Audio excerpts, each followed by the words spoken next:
সেনা কর্মকর্তাদের বিচার, ফেসবুকে টাকা প্রচার করে বেনামে সংঘবদ্ধ প্রচারণা। দ্য ডিসেন্ট একটা অনুসন্ধানী প্রতিবেদন প্রকাশ করেছে আজকে। সেখানে সেনা কর্মকর্তাদের বিচারকে নানাভাবে প্রভাবিত করবার জন্য একটি সংঘবদ্ধ চক্র নানানভাবে ফেসবুক সহ বিভিন্ন মিডিয়ায় প্রচারণা চালিয়েছে।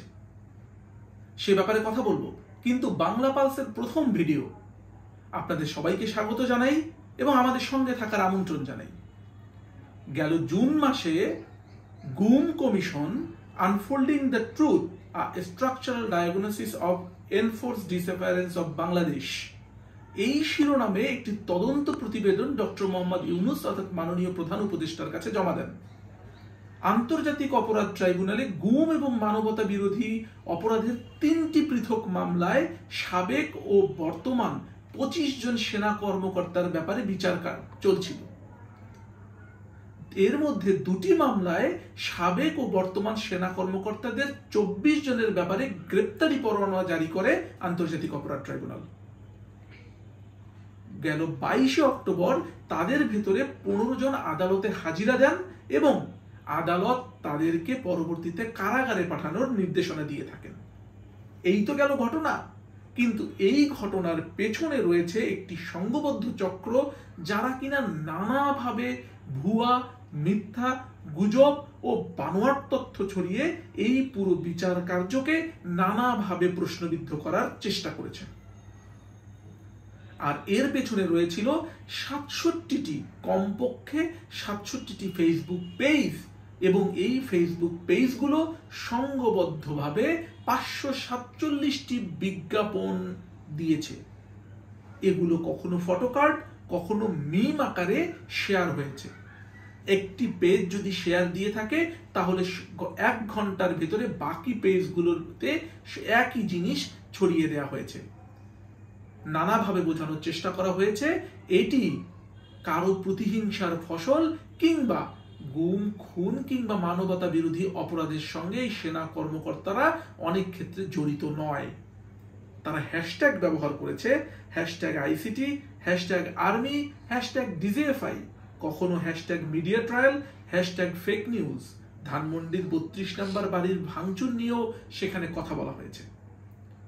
67টি ফেসবুক পেজ, 547টি বিজ্ঞাপন, আর এই বিজ্ঞাপনগুলো যাদের বিরুদ্ধে বেশি দেয়া হয়েছে তারা প্রায় সবাই গুম, খুন, বিচার বহির্ভূত হত্যাকাণ্ড কিংবা মানবতা বিরোধী অপরাধের ব্যাপারে সোচ্চার ভূমিকা রেখেছিল বিগত কয়েক বছর ধরে।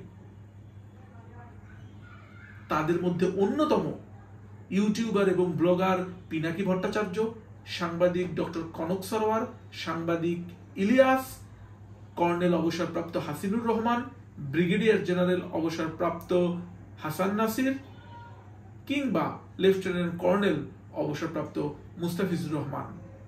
এছাড়াও নীলিমা ইদ্রিস, যিনি কিনা গুম এবং তদন্ত কমিশনের একজন সদস্য, তার বিরুদ্ধেও নানান রকম মিথ্যা প্রোপাগান্ডা এবং বানোয়াট ছড়ানো হয়েছে। এই সংঘবদ্ধ চক্রটি মিম, ফটোকার্ড কিংবা নানান রকম ভুয়া তথ্যের মাধ্যমে এগুলোকে ছড়িয়ে দেওয়ার চেষ্টা করেছে।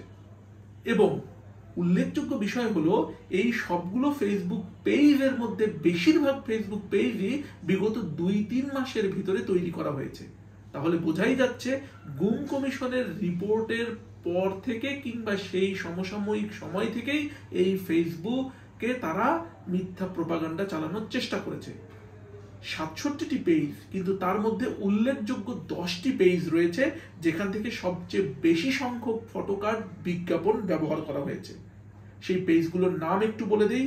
পেজের নাম গণটকশতন্ত্র, বাংলার বাণী, বেঙ্গলি ইমোশন, উইকলিক্স ভার্সন 2, সময়ের অসঙ্গতি, flash feed, Bangla G, express news, voice of rights, আওয়াজ উঠাও বাংলাদেশ।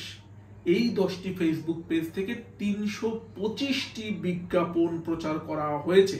এবং এটি যে একটি সংঘবদ্ধ চক্র সেটা খুব সহজেই বোঝা যায় যখন একটি পেজে কোনো পোস্ট আসার পর একই পোস্ট বাকি প্রায় 50-60টি পেজের ভিতরে ছড়িয়ে যায় 1 ঘন্টার ভেতরে।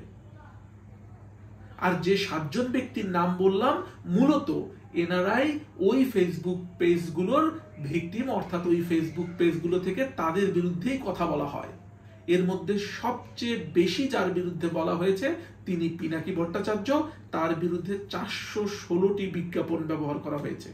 এরপরই রয়েছে সাংবাদিক ইলিয়াস, যার বিরুদ্ধে 129টি বিজ্ঞাপন প্রচার করা হয়েছে। সাংবাদিক কনক সরোয়ারের বিরুদ্ধে 57টি, লেফটেন্যান্ট কর্নেল অবসরপ্রাপ্ত মুস্তাফিজুর রহমানের বিরুদ্ধে 100টি এবং কর্নেল অবসরপ্রাপ্ত হাসিনুর রহমানের বিরুদ্ধে 65টি বিজ্ঞাপন পাওয়া গিয়েছে। ব্রিগেডিয়ার জেনারেল অবসরপ্রাপ্ত হাসান নাসিরের বিরুদ্ধে 24টি এবং গুম কমিশনের সদস্য নাবিলা ইদ্রিসকে নিয়ে প্রচার করা হয়েছে 10টি বিজ্ঞাপন।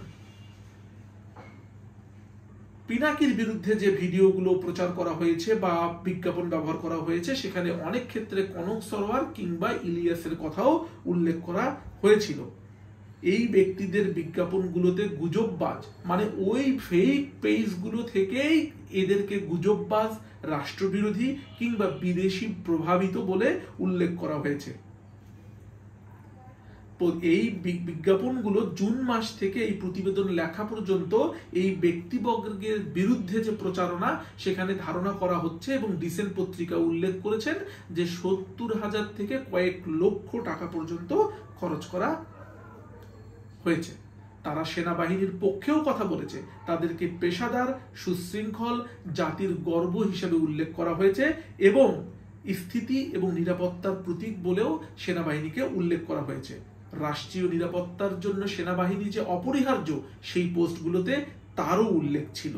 তারা বিচার নিয়ে নানান রকম ভাবে সোচ্চার ছিল, তারা নানান কথাও সেখানে উল্লেখ করেছেন। এই বিচার প্রক্রিয়া স্বচ্ছ হচ্ছে না, এই বিচার প্রক্রিয়া একটি মিডিয়া ট্রায়াল, এই বিচার প্রক্রিয়ায় প্রতিশোধমূলক ব্যবস্থা নেওয়া হচ্ছে, প্রকৃত ব্যক্তিদেরকে ধরা হচ্ছে না, যাদের নামে বিচার কার্য চলছে তারা ঠিক প্রকৃত ব্যক্তি নয়, এমন ভাবেই কথাগুলো বারবার উল্লেখ হয়ে এসছে। ফেসবুক পেজগুলোর নাম যা রয়েছে, কর্নেল হাসিনুর রহমানের বিরুদ্ধে যে খুব জোরালো ভাবে যে কয়েকটি পেজ খুব কাজ করেছে তাদের মধ্যে হলো সিঙ্গেল স্কোয়াড, নিষ্পাপ, বাংলাজি, জনগণের কণ্ঠস্বর, আমাদের ব্রহ্মপুত্র, বাই সেবা হট নিউজ, চেতনার বাংলাদেশ, সেনাবাহিনী আমার অহংকার, গণটকশতন্ত্র, voice of rights, trending Bangladesh, inside story কিংবা ভাইরাল ফ্যাক্ট। এই পেজগুলো নিয়ে কথা বলা হয়েছে। এছাড়াও নানাভাবে এই রিপোর্টটি, অর্থাৎ সেনা কর্মকর্তাদের বিচার কার্য এবং ফেসবুকে টাকা খরচ করা সংঘবদ্ধ একটি চক্র যে রিপোর্টটি করেছে দ্য ডিসেন্ট, সেখানে নানান রকম এভিডেন্স তারা উল্লেখ করেছে। সবার জন্য একটি ভালো পাঠ্য বিষয় হয়ে উঠতে পারে এই রিপোর্টটি। আমরা ডেসক্রিপশন বক্সে এই রিপোর্টটির লিংক শেয়ার করে দিচ্ছি, আপনাদের সবাইকে পড়বার আমন্ত্রণ রইল এবং বাংলা পালসের সাথে থাকার জন্য।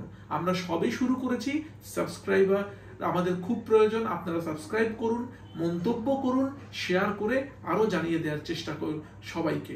ধন্যবাদ সবাইকে, ভালো থাকবেন।